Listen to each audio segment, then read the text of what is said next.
7 Stoic Secrets to Conquer Your Fears. What's the one thing holding you back?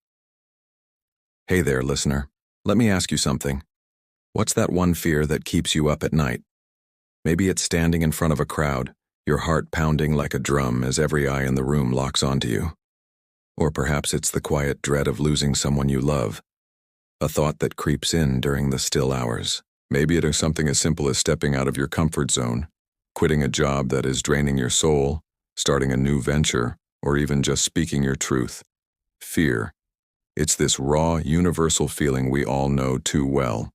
It's like an uninvited guest showing up at the worst possible moments, whispering what-ifs that can stop you in your tracks. It can save us from danger, sure, like pulling your hand back from a hot stove.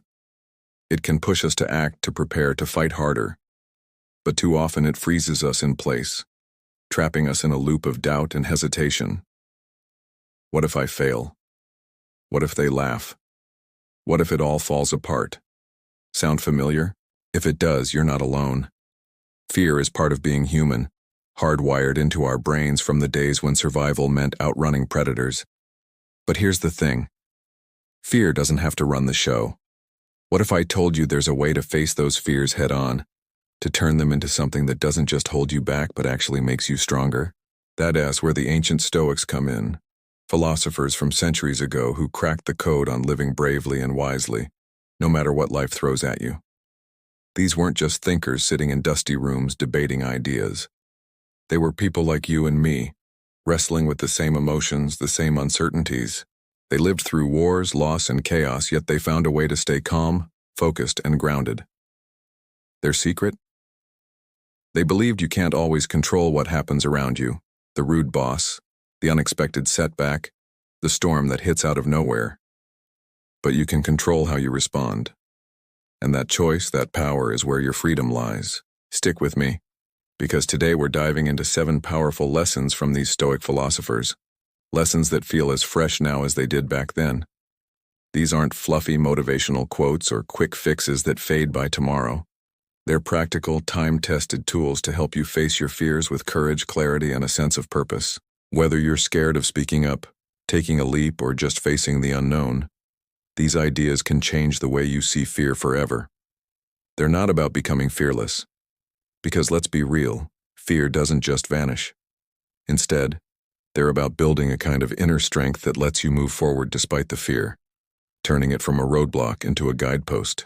Imagine looking at that thing that scares you, public speaking, rejection, failure, and instead of shrinking back, feeling ready to step up. That's what the Stoics offer, a way to live boldly, not by ignoring fear, but by working with it. So, are you ready to find your courage? To take that thing that's holding you back and turn it into a stepping stone? This isn't just about getting through a scary moment. It is about building a life where you are not ruled by what-ifs, but driven by what's next. These 7 Stoic lessons we're about to explore will give you the tools to do just that. They'll show you how to rethink fear, rewire your mind, and take action, even when your knees are shaking. Ready to dive in and discover how to live a braver, wiser life? Let's get started. Fear is part of being human. Fear is like that uninvited guest who crashes every big moment in your life, showing up unannounced and making itself at home. Maybe it's a spider scuttling across the floor, sending a shiver down your spine as your skin crawls.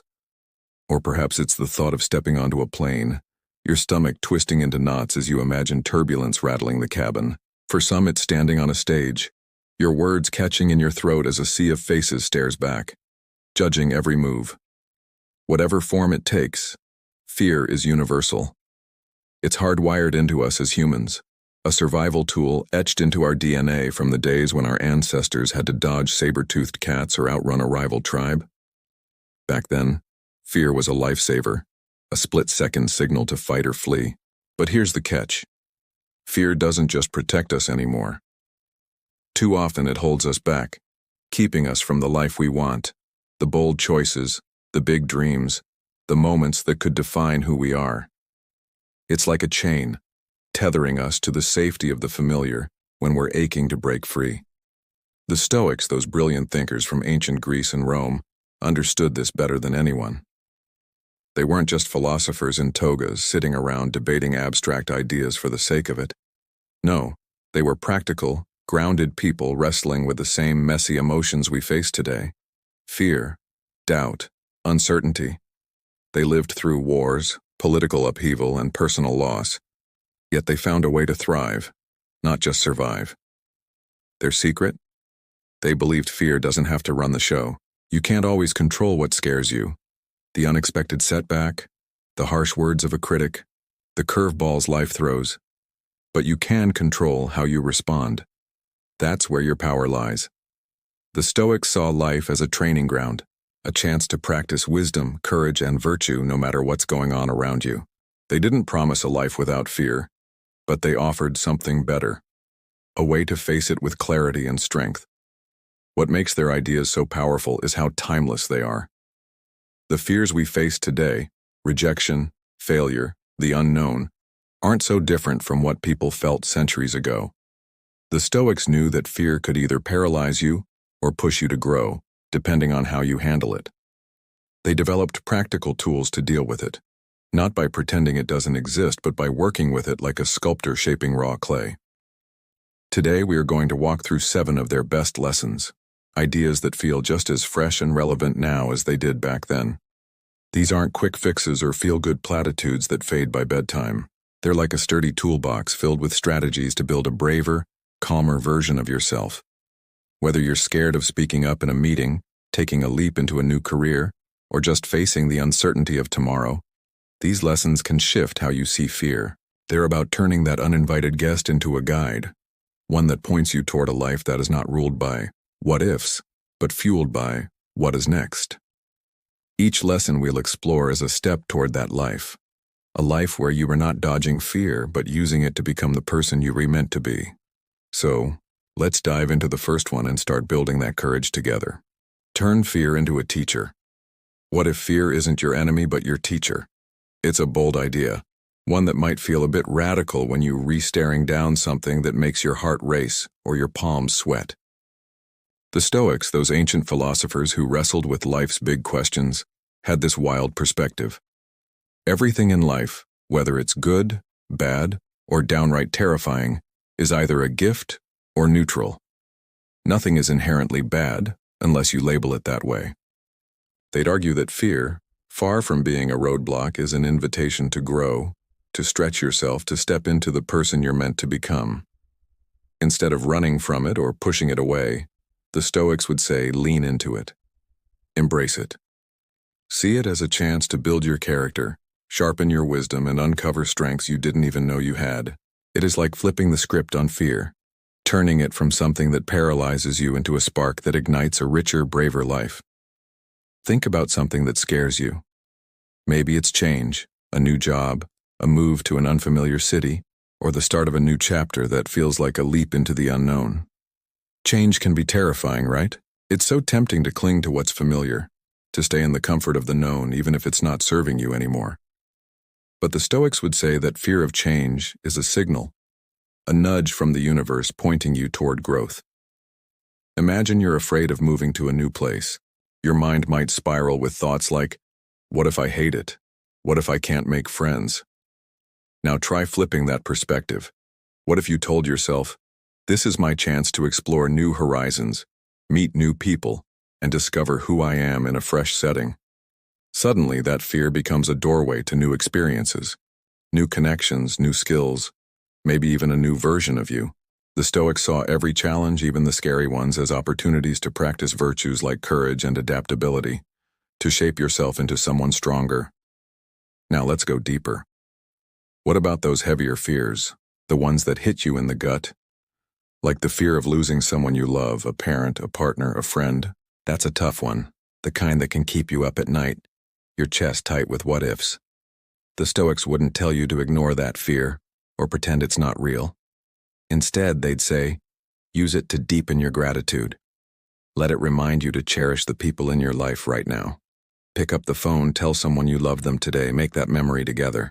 By facing the fear of loss, you're nudged to live more fully in the present, to not take a single moment for granted. It is not about dwelling on the pain, but about letting it teach you to love more openly, to hold those connections tighter while they're here. Even the biggest fear of all, death itself, can be a teacher in the Stoic view. It's heavy, no question, but they'd say it's also a powerful motivator. The fear of death can push you to chase your passions, to live with purpose, to leave behind something meaningful, whether it's a kind act, a piece of art, or a legacy of love. Instead of letting it paralyze you, let it light a fire under you to make every day count. Fear, when you embrace it, becomes a catalyst. It's not about pretending you're fearless or ignoring the butterflies in your stomach. It's about seeing fear as a guide, pointing you toward a life that's fuller, richer, and more aligned with who you're meant to be. The Stoics would say that's the real gift of fear. It's a teacher, showing you the way forward, if you're brave enough to listen, face the worst, and prepare. Let's talk about a Stoic trick that might sound a bit grim at first, but trust me, it's one of the most powerful tools you can have in your mental toolbox. The Stoics called it premeditatio malorum, which is just a fancy Latin way of saying the premeditation of evils. Don't let the name scare you. It's not about being morbid or pessimistic. It's a simple, practical idea. Imagine the worst-case scenario for whatever you were afraid of and figure out how you'd handle it. Think of it like a mental rehearsal for life's toughest moments, a way to prepare your mind so you're ready for anything. The Stoics weren't trying to drag themselves down with negative thinking, they were being strategic. By facing the worst in your imagination, you strip it of its power to shock, overwhelm, or catch you off guard. It is like practicing for a big game. You don't just hope you'll perform well, you train for it. Picture this. You're terrified of public speaking. Just thinking about standing in front of a crowd makes your palms sweaty, your heart race, maybe even your voice shake. Now try this Stoic exercise. Close your eyes and imagine the absolute worst that could happen. You step up to the podium and, yep, it's a disaster. You forget your lines, stumble over your words. Maybe someone in the audience chuckles or, worse, yawns. It feels awful, right? But here's the key, don't stop there. Ask yourself, okay, now what? You could have note cards tucked in your pocket as a backup. You could practice your speech so many times it's practically muscle memory. You could remind yourself that a flubbed line isn't the end of the world. People will forget. The moment will pass, and life will go on. By walking through this worst-case scenario in your mind, you're not just bracing for it, you're proving to yourself that you can handle it. You're taking away fear's ability to paralyze you because you've already faced the worst and come up with a plan. This approach works for so many fears because it's not about dwelling on the negative. It's about building unshakable confidence. Say you're afraid of failing a big test, the kind that could make or break your semester. Imagine bombing it completely. Your score's a mess and you're staring at a big red F. Okay, now what? You could talk to your teacher about extra credit or a retake. You could analyze what went wrong and study smarter next time. Maybe form a study group or use new resources. By thinking it through, you're not just preparing for failure. You're reminding yourself that failure isn't the end. It's a detour, a chance to learn.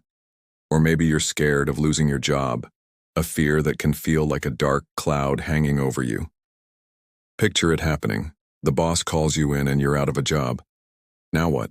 You could update your resume today, start networking with people in your field, or explore new skills that make you more marketable. The Stoics used this premeditation to take the sting out of fear, to make the unknown feel less like a monster and more like a challenge you're ready to meet. This isn't about pessimism, it's about empowerment. By facing the worst in your mind, you're training yourself to stay calm and think clearly no matter what happens. It's like putting on mental armor, so when life throws a curveball, you're not caught off guard. The Stoics believed you're tougher than your fears, and this exercise proves it. You're not just hoping you'll be okay. You're planning for it, preparing for it, owning it. Whatever you're afraid of, you've got this, even if the worst happens. Rewire your thoughts. A lot of our fears come from the stories we tell ourselves, those sneaky little narratives that play on repeat in our heads. You know that voice, the one that whispers, "You are going to mess this up," or "Everyone is going to judge you." It's loud, it's convincing, and it feels so real. But here's the truth. That's not reality talking. That's just your brain spinning a tale, weaving a story out of fear and doubt. The Stoics, those ancient philosophers who were all about living wisely, saw right through this. They'd tell you not to just swallow every thought that pops into your head. Challenge it. Ask yourself, is this true? Is it helpful? Is it grounded in facts? Or is it just fear running wild, conjuring up worst-case scenarios?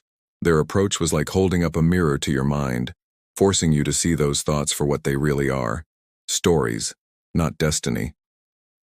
Let's say you're nervous about a big presentation at work.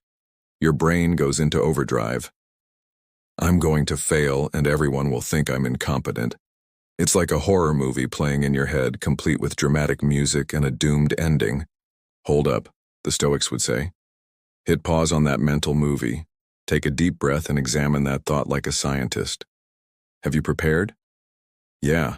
You've got your slides polished. You've rehearsed in front of the mirror. Maybe even practiced with a friend. Have you done similar tasks before? Probably. Maybe not a presentation this big, but you've tackled tough projects and come out fine. So why let that "I'm going to fail" story run the show? Instead, try swapping it for something grounded in reality. I've prepared, and I'll do my best. It's not about pretending you're perfect or that nothing can go wrong. It's about anchoring yourself in what's true, in what you can control, so you're not spiraling into a fictional disaster. Or maybe you're scared of asking someone out, a fear that can feel like standing on the edge of a cliff. That voice in your head pipes up. They'll laugh at me and I'll be humiliated. Okay, let's break it down, Stoic style. Is that thought based on evidence? Sure, some people might say no, rejection happens. But does that mean they'll laugh? Probably not. And even if they do, does that make you unlovable or unworthy? Absolutely not. Try flipping the script. I'm taking a chance, and whatever happens, I'm proud of myself for trying. It's like shifting from a mindset of doom to one of courage. You're not denying the possibility of rejection. You're just refusing to let it define you. The Stoics were big on this kind of mental discipline, questioning irrational thoughts and replacing them with ones that are clear, logical, and empowering. This process is like rewiring your brain to work for you, not against you. Those fear-fueled stories can make you feel small, stuck, or anxious, but when you challenge them, you take back control. It's not about ignoring your fears or pretending everything's sunshine and rainbows. It's about seeing your thoughts for what they are, temporary, not always true, and definitely not the boss of you. By swapping out irrational, panic-driven thoughts for rational, grounded ones, you change how you feel and how you act. You start to move through life with a little more confidence, a little more clarity. The Stoics knew that your mind is your greatest tool, but only if you learn to steer it. So next time that voice starts spinning a scary story, pause, question it, and rewrite the ending. You've got the power to change the narrative, and that changes everything. Boost yourself with words and pictures. Let's talk about a Stoic-inspired tool that feels like a secret superpower: affirmations and visualizations. These are all about harnessing the power of your words and mental images to build unshakable confidence and soothe your fears. The Stoics might not have used these exact terms, but they were masters at training the mind to focus on what you want to embody, qualities like bravery, capability, and calm. They believed your mind is like a garden. What you plant and nurture there shapes the reality you live. By intentionally choosing the right words and picturing success, you're training your brain to face fear with strength, like an athlete conditioning their body for a big race. This isn't just fluffy positive thinking. It's a practical, deliberate way to rewire how you approach life's challenges. Imagine you're terrified of flying. Just the thought of stepping onto a plane sends your heart racing, your palms sweating, maybe even your stomach churning with dread. Now, try this Stoic-inspired trick. Say to yourself, I am calm and safe on this flight. Don't just mumble it, say it with conviction, like you're declaring it to the universe. Then close your eyes and picture yourself on that plane. See yourself settled in your seat, breathing deeply, relaxed, maybe even smiling as you glance out the window at the clouds drifting by. Feel the calm in your body, the steadiness in your mind. Do this regularly, maybe every day leading up to your flight, and it's like you reteaching your brain a new story. Flying isn't a threat. It's just something you do. Over time, That mental rehearsal chips away at the fear, making it less overwhelming, less controlling. It's not about denying the fear, it's about building a mental muscle that lets you move through it. Or maybe your fear is about rejection, like asking someone out and risking that gut punch of a no.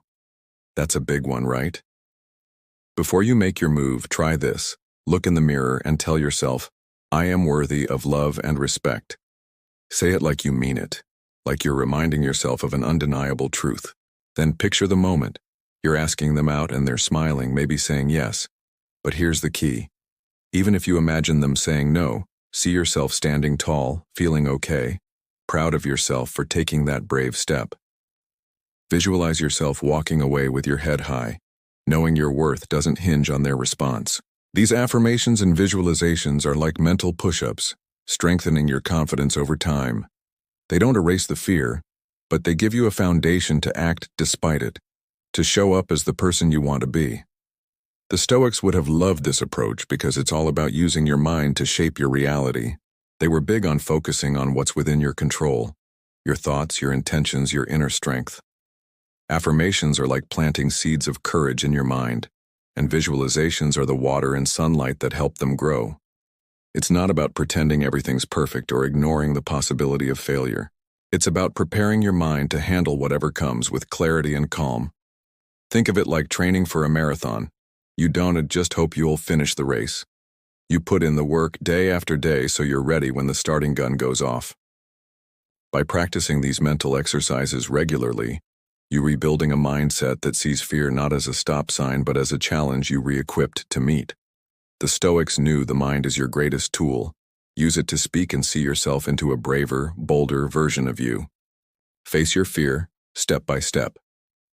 Sometimes the best way to conquer fear is to face it head on, not in one big, overwhelming leap, but step by careful step. The Stoics, those ancient philosophers who were all about living with wisdom and courage, didn't have a specific name for this approach, but it's a lot like what we now call exposure therapy. The idea is beautifully simple. By gradually exposing yourself to the thing that scares you, you loosen its grip on your life. It's like dipping your toes into cold water before diving in. Those first chilly moments feel intense, but as you ease in, the water starts to feel manageable, even comfortable. This isn't about pretending fear doesn't exist. It's about taking it on in small, deliberate doses, proving to yourself that you're stronger than the anxiety that's been holding you back. Let's say heights make your head spin and your stomach drop. The thought of standing on a high ledge might feel like a nightmare. You don't have to climb a skyscraper on day one. That's a recipe for panic. Instead, start small. Maybe look at pictures of tall buildings, letting your mind get used to the idea of height. Feel your heart race? That's okay. Breathe through it. Next, try watching a video of someone standing on a high ledge, noticing how they're calm, even confident. Then take it up a notch. Stand on a low balcony, maybe just a floor or two up, and focus on your breathing. Feel the solid ground beneath you. Over time, work your way to higher places, a taller balcony, a lookout tower, maybe even a hiking trail with a view. Each step chips away at the fear, making it less intense, less all-consuming. Why? Because you're showing yourself little by little that you can handle it. You're building a track record of courage, proving that heights don't control you. You control how you respond. Or maybe social situations are your kryptonite. The idea of talking to a room full of people might make you want to hide under a blanket. The Stoics would say you don't need to jump straight into giving a TED Talk. Start where you're comfortable. Have a chat with a friend you trust, someone who makes you feel at ease. Notice how it feels to connect, to be heard. Then, push the boundary a bit. Say hi to a stranger at the coffee shop, maybe just a quick, "Nice day, huh?" Next, try joining a small group conversation, maybe with co-workers or at a casual gathering. Let yourself feel the nerves, but keep going. Over time, work up to speaking in front of a larger group, maybe sharing an idea at a meeting. Each step is a small victory, a brick in the foundation of your confidence. The Stoics would call this building courage through action. Each move forward shows you that you were capable of more than you thought. This approach isn't about becoming fearless. It's about proving to yourself that fear doesn't get to call the shots. The Stoics were all about taking responsibility for what's in your control, your actions, your choices, your effort. Every time you take a small step toward your fear, you're exercising that control. You're not erasing the fear, and that's okay. It's about shrinking its power over you, bit by bit, until you're doing things you never thought possible. Before you know it, you're standing on that high balcony or speaking to that crowd. Not because the fear's gone, but because you've learned to move through it. It's like the Stoics are whispering in your ear. Every small step is a win, and those wins add up to a life where you're calling the shots, not your fears. Lean on others for strength. You don't have to face your fears alone, and that's a truth the Stoics leaned into hard. They weren't about warm fuzzies or group hugs, but they were practical to the core, and they knew the value of community. They believed you could grow stronger by learning from others, drawing on their experiences and connecting with people who've walked the same rocky path you're staring down. When fear has you in its grip, whether it's the fear of failure, rejection, or the great unknown, finding someone who's faced it and come out on the other side can be a game changer. It's not about leaning on others to fix your problems. It's about tapping into their wisdom, their courage, and their stories to fuel your own. The Stoics would say that no one becomes their best self in a vacuum. Growth happens when you open yourself up to the lessons others have learned. Imagine you're thinking about starting a business, but the fear of failure is like a heavy weight on your chest. What if it flops? What if you lose everything? Instead of letting those thoughts spiral, find someone who's been there, a friend who launched their own company, a mentor who's navigated the entrepreneurial world, or even someone you follow online whose story resonates. Sit down with them or send them a message and ask the real questions. How did you handle the risks? What mistakes tripped you up? What strategies helped you succeed? Their answers can be like a roadmap, showing you the pitfalls to avoid and the steps that worked. More than that, their story reminds you that failure isn't the end. It's just part of the journey. Hearing how they pushed through their own fears can give you a jolt of confidence, a quiet voice that says, if they did it, maybe I can too. It's not about copying their path. It's about borrowing their courage to carve your own. Or maybe your fear is something like traveling solo, the idea of navigating a new place on your own feeling like a leap into the abyss. The Stoics would point you to others who've done it. Read blogs by people who've backpacked across continents alone, or watch videos of their adventures, those raw, honest stories of getting lost, finding their way, and discovering themselves in the process. Their tips, like how to plan a route or stay safe, can make the unknown feel less daunting. Their tales of overcoming nerves or unexpected challenges can inspire you to take that first step, whether it's booking a ticket or just imagining yourself exploring a new city. These stories aren't just entertainment. They are proof that the thing you were scared of is doable, that others have faced the same fears and come out stronger. This approach is pure Stoic wisdom. It's wise to seek guidance, to learn from those who've walked the path before you. It is not about blindly following someone else's playbook. It is about gleaning insights from their successes, their failures, their grit. Plus, there's something deeply comforting about knowing you're not alone. When you hear how someone else faced the same fear gnawing at you, it's like having a team cheering you on, even if they're not physically there. It's a reminder that fear is universal, but so is courage. The Stoics believed in using every resource at your disposal to live a good life, and that includes the wisdom of others. So, reach out, listen, learn. Find those stories that light a spark in you.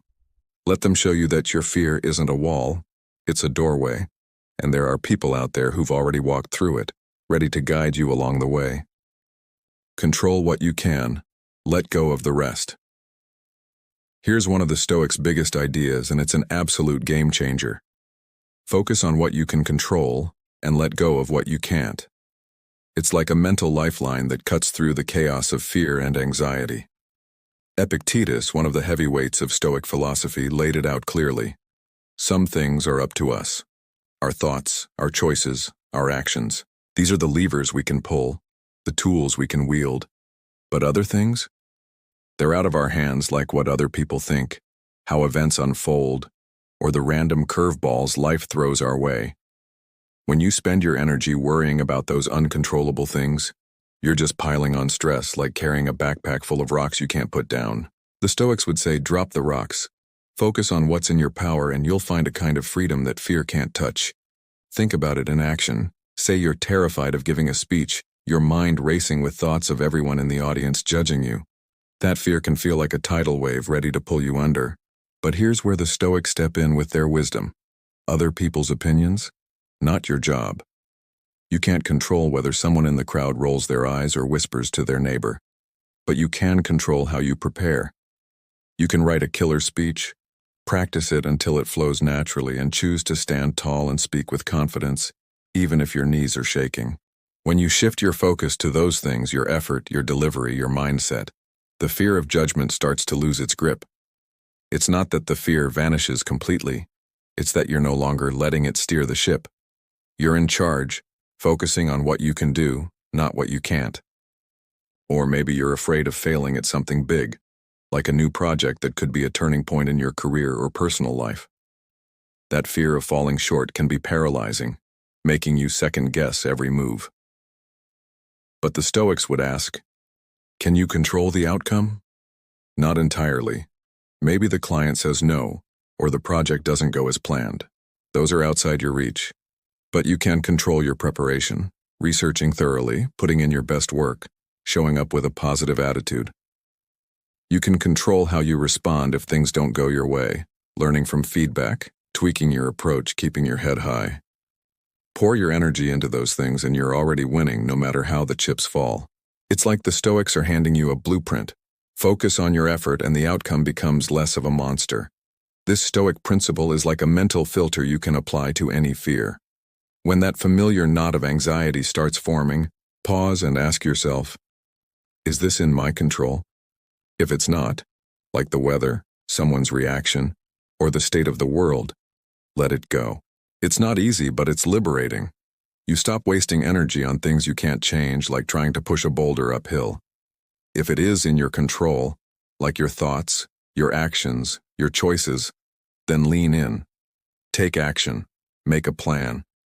Do the work.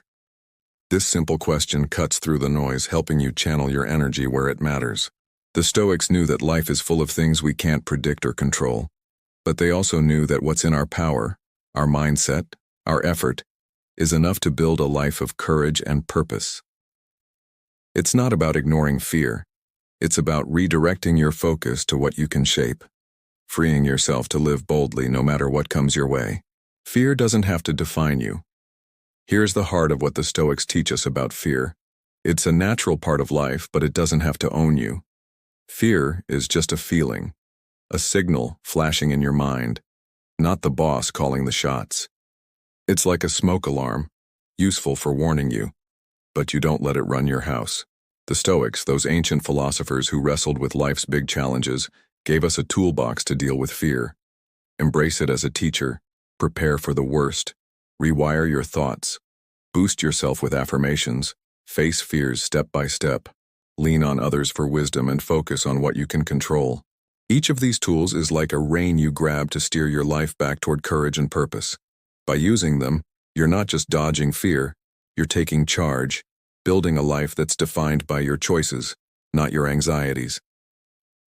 Seneca, one of the Stoic rock stars, put it perfectly. It's not because things are difficult that we do not dare. It's because we do not dare that things are difficult. Let that sink in for a moment. The things that scare you, whether it's speaking in front of a crowd, starting a new venture, or facing a personal loss, feel impossible only because you haven't stepped up to meet them yet. Fear loves to loom large, making challenges seem like unclimbable mountains. But when you dare to act, when you take that first step, those mountains start to look more like hills. The Stoics weren't about being fearless, nobody is. Fear doesn't just vanish, and that's okay. Their wisdom was about being brave, despite the fear, about choosing action over paralysis, courage over retreat. Every time you dare to face what scares you, you're chipping away at its power, making it smaller, less daunting, until it's just a part of the landscape, not the whole map. Think about what this means for your life. Every time you choose courage over avoidance, you're growing. It's like adding muscle to your character, one small victory at a time. Maybe it's speaking up in a meeting when you'd rather stay quiet, your voice shaky but determined. Maybe it's trying something new, like signing up for a class or taking a risk on a dream, even when your stomach's in knots. Or maybe it's just being kinder to yourself, swapping out that harsh inner critic for a voice that says, I'm learning, I'm trying, and that's enough. Each of these moments is a win, a step toward a life that is not ruled by what ifs, but driven by what's next. The Stoics saw life as a series of opportunities to practice virtues, courage, wisdom, resilience. And every time you face your fear, you're doing just that.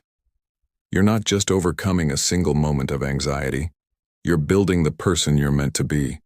This isn't about perfection or never feeling afraid again. The Stoics knew that fear is part of the human experience, like joy or love or sadness. What matters is how you respond. By using their tools, you're crafting a life where fear is a signal to act, not a stop sign. You're choosing to focus on what you can control, your effort, your mindset, your actions, and letting go of what you can't, like other people's opinions or unpredictable outcomes. Each step forward, no matter how small, is a victory. It's a reminder that you're stronger than your fears, capable of more than you might believe in those quiet, doubt-filled moments. The Stoics would say you were not just surviving fear, you were using it to shape a life of purpose, courage, and growth, one brave choice at a time. Start today, right now. So, what's stopping you from starting right now? Think about it. There's no perfect moment waiting around the corner, no magic day when fear just packs up and leaves. It won't. Fear is stubborn, a part of being human. And the Stoics, those ancient masters of living wisely, knew it. They'd tell you to stop waiting for the stars to align and act today, right here in this very moment. You've got the tools, those powerful Stoic lessons we've been exploring, and they read not just ideas to ponder, they're meant to be used. Maybe it's time to try one out. Sit down and imagine the worst-case scenario for something that scares you, like bombing a presentation or failing at a new venture. Walk through it in your mind, plan your response, and realize it's not the end of the world. Or try standing in front of a mirror, looking yourself in the eye and saying, I am capable, I am brave. Say it out loud. Let it sink into your bones, feel the truth of it. That's the Stoic way, taking action even when your heart's pounding, because courage isn't the absence of fear. It's moving forward despite it. Here as a challenge to make it real. Leave a comment below with one fear you were ready to face. It doesn't have to be huge. It could be as simple as, I am going to speak up in that meeting next week, or I am ready to take that solo trip I've been dreaming about. Maybe I'll ask for that raise, or I am going to try that new hobby even if I'm not great at it. Whatever it is, put it out there. Writing it down is like making a promise to yourself, a small but powerful act of courage that sets the tone for bigger ones. It's a signal to your brain that you're serious, that you're ready to step up. The Stoics would love this. They were all about turning intentions into actions, about living with purpose, instead of letting fear call the shots. By sharing your goal, you're not just holding yourself accountable, you're joining a community of people who are also daring to be brave, who are ready to live a little bolder. And if this Stoic wisdom is resonating with you, do me a favor, give this video a thumbs up. It's a small click, but it helps spread these ideas to more people who might need a nudge to face their own fears. If you're new here, hit that subscribe button and the notification bell so you don't miss out on more ways to live bravely and wisely. These lessons aren't just ancient philosophy, they're practical tools for navigating the messy, beautiful reality of life. They're about building a mindset that lets you tackle challenges with clarity and strength. Whether it's a big leap or a small step forward, thank you for sticking with me through this journey. You're here listening because you're ready to grow, to face your fears, to live a life that's true to who you are deep down. That's huge. Not everyone takes the time to reflect, to challenge themselves, to seek out wisdom that can transform their perspective. But you're doing it. You're showing up, ready to dare, ready to build a life driven by a what is next instead of what if. The Stoics would be nodding in approval, cheering you on as you take these lessons and make them your own. So, keep going, keep pushing, keep choosing courage over comfort. You've got this, and I'll see you in the next video, ready to dive deeper into living a life of purpose and strength.